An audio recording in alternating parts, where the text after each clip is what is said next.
a second, I need to get my story straight. My friends are in the bathroom getting higher than the Empire State. My lover, she is waiting for me just across the bar. My seat's been taken by some sunglasses asking about a scar. And doing this so far with our classes are known as instance properties.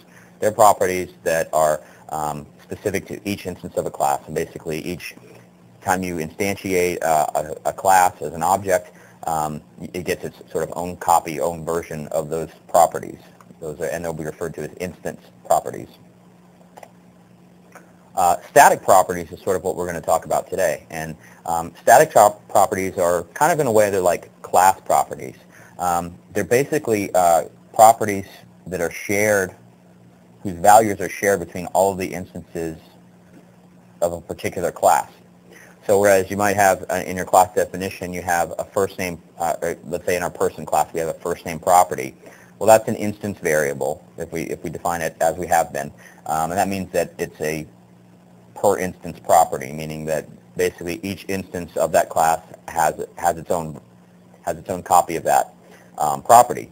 However, a static property is a per class, meaning that there's basically one property defined in that class definition that all of the different instances have access to, but it's not like they get their own individual copy. So basically, if one class updates this static property or one instance of a class updates a static property of the class, it affects all the other classes, and that they basically all read that same value.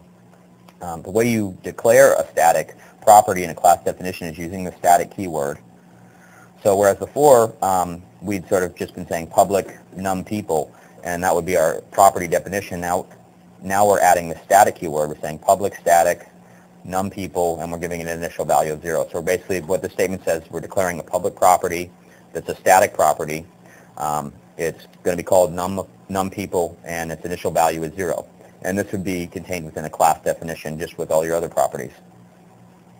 One other thing to note about static properties is that because they're not specific to an instance of the class, they're relate to the entire class, or basically all of the different instances of that class.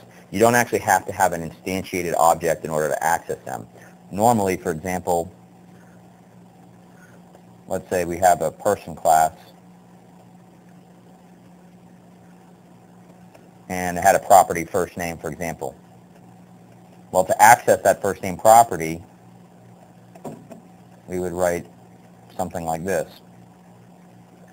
And what this is a reference to an instance, to this instance of the person object that was created. Well, and that's why it's called actually an instance variable, because this copy of first name is specific to this A variable right here.